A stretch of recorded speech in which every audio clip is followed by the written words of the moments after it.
Okay, the next problem was the widget one from the chapter 5 test. And this is a problem that you should not have a difficult time solving. And it's repeated. And I'm gonna go ahead and solve it right now. So it says Widget company runs a small factory that makes several types of nuts and bolts. They employ factory workers that are paid one of three hourly rates depending on skill level. Okay, let's just get cracking. We're gonna do this public class widget. Okay, and we know this method is gonna run. Let's finish reading the specification.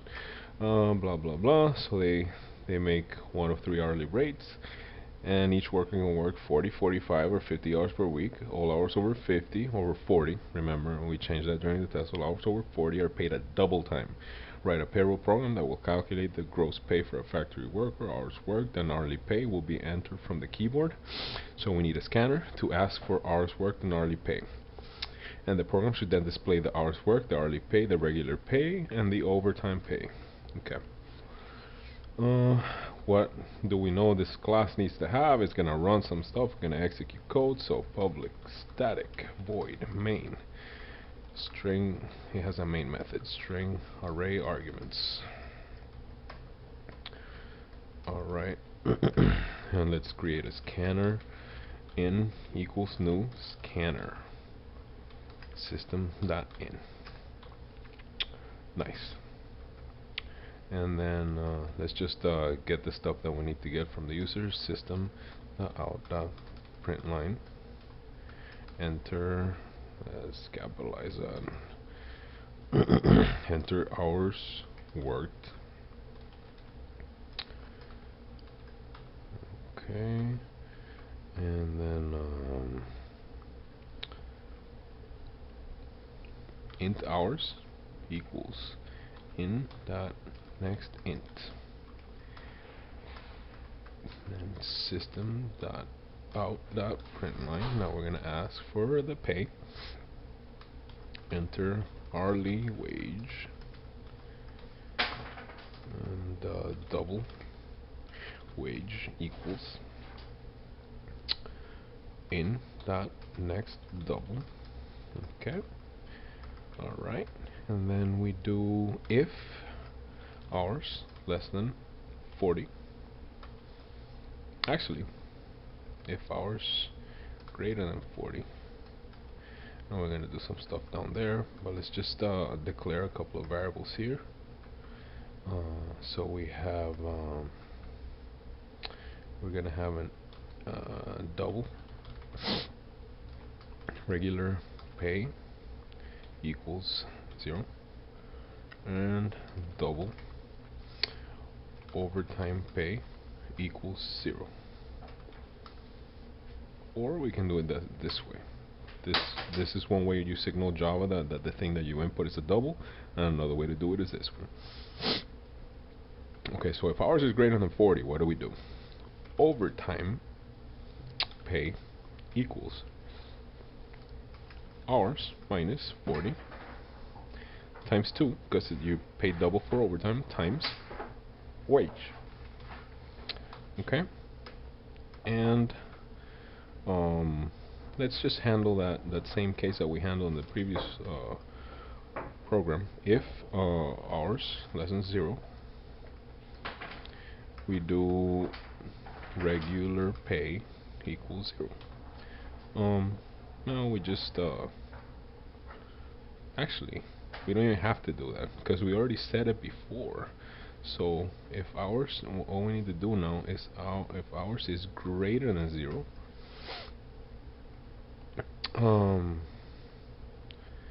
and let's put an else here. Else. So if we start out testing, if hours is greater than 40, we assign the overtime pay.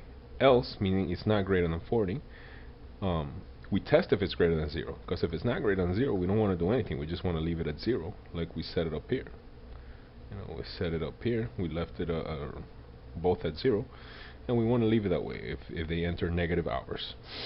So else if hours greater than 0, regular pay. And at this point, we know that Ours is certainly not greater than 40, because if it were greater than 40, this executes and all this stuff in this else doesn't execute.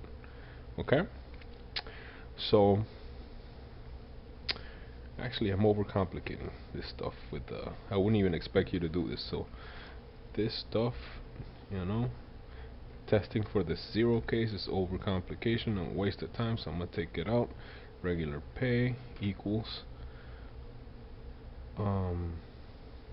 so I'm just gonna have an else here, you know, meaning that ours is not greater than 40. Regular pay, blah blah blah.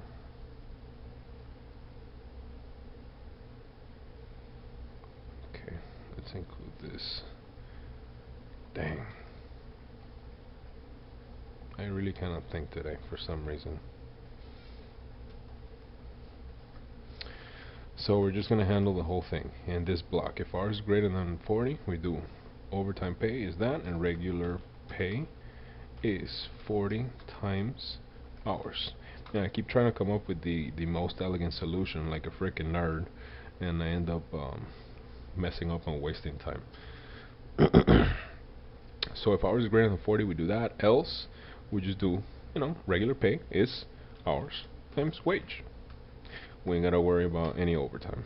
And now we're done. So we just need to print what we need, what it asks us to print. System.out.println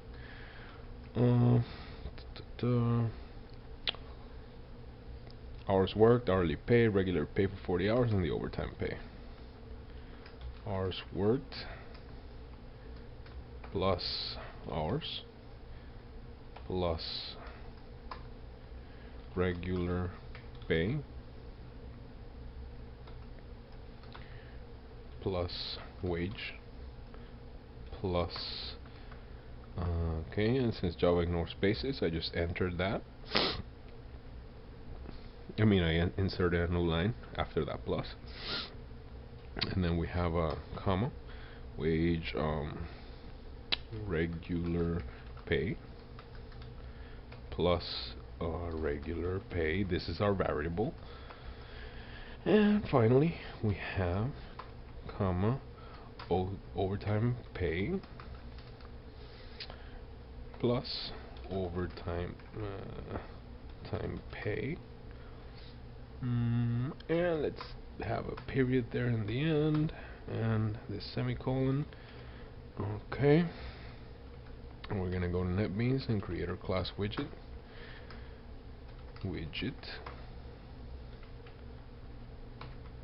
Okay, and what's happening here? Did I forget? What did I forget? Overtime pay, blah blah blah. Oh yep, I forgot this plus right here. It happens, man, it happens to everybody. So now we execute and we cancel that if there's errors. Oh yep, the error was the import. Control Shift I. Normally I hit Control Shift I right as I type, and it underlines in red, so that's why I'm forgetting to do it right now. Okay, so we move down to our output and stuff. So we enter the hours worked. Let's say that the hours worked is 50. Enter hourly wage. This guy gets paid, he's an accountant, he's paid 180 bucks an hour. And then regular pay is 180. Well, I mean, that's kind of a misleading output right there. Regular pay, but whatever. I mean, whatever. You know, this program is done correctly. That's what counts. Hours work was 50. Regular pay is 180 per hour. The paycheck was 2,000, and the overtime pay was 3,600. And that is it for problem number 4 or 5, whatever it was. Let's see. Problem that was 4. Alright, I'm just gonna go ahead and do problem 5 in the same video. Let's see. Our program will ask the user to enter a month, and it's gonna be 1 for January, 2 for February. Okay, all that jazz. Okay. Goodness. Our program will ask that user to enter a month, and it's going to be an int, and then print the number of days in the month. Remember, 30 days has September. That's some awesome grammar right there. April, June, and November. All the rest have 31 except February. It's 28 days for February. So let's just follow the instructions right here. Implement the class month. First, the first thing. Public class month. Okay. Write the constructor which will be passed the month as an integer. Public month int month. Okay. Alright. And then write the method get days, which will return the number of days. Okay. Let's just call it this. We're gonna have a field in month, and we're gonna set the field here. Month. Let's call it month num. Month num. So the month number, and we're gonna set the field month num equals to the parameter that got passed into the constructor, month. All right, and now we're gonna write our method. Public is it what method get days, which will return the number of days. So what's our syntax? What's our syntax for methods? All right, we all know this by heart.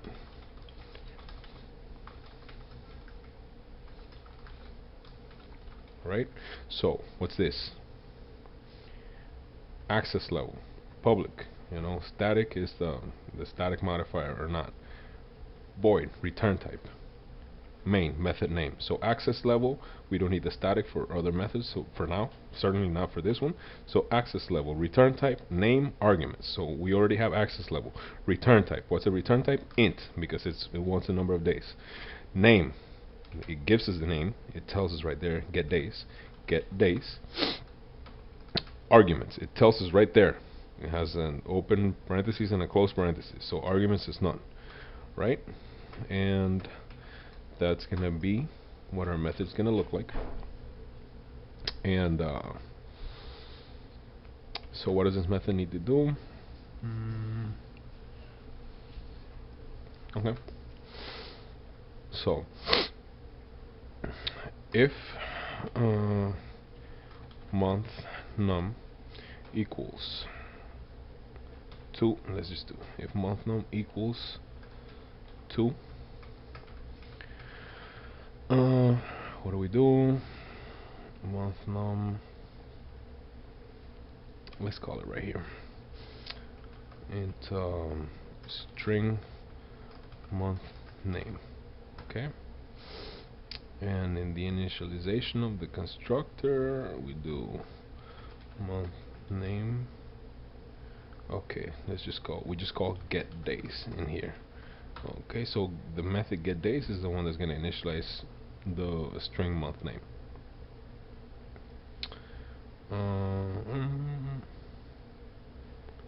Actually, I don't even know what I'm thinking. We don't need any of this stuff. Why am I overcomplicating this stuff right here? Okay, so if month num equals 2, what do we need to do? Return 28. Bam. If month num equal, so we have September, April, June, and November. April is 4. Month num equal 4, or month num equal 9 for September. Let's change this so it's properly capitalized. Or month num equal 9. Or so we have April, June 6.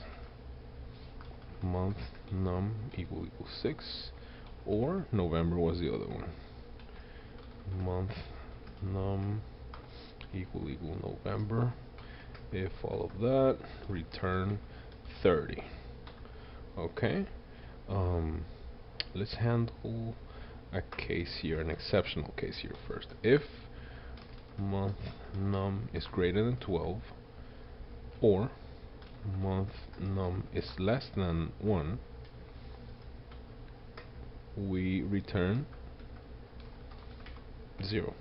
You know, that month is invalid. Okay, and so once we've done that, we checked for error. Now if month num is 2 is February, we return 28, and if month num is one of these months which have 30 days, we return 30. So we've covered every case except the months that have 31 days. So you know, since all that's left to cover is that, we just do return 31, and we're done with this problem. That's it, and that would be full credit. But I want to check that it compiles, and I'm gonna write a class month, new class month. Okay, and it does compile.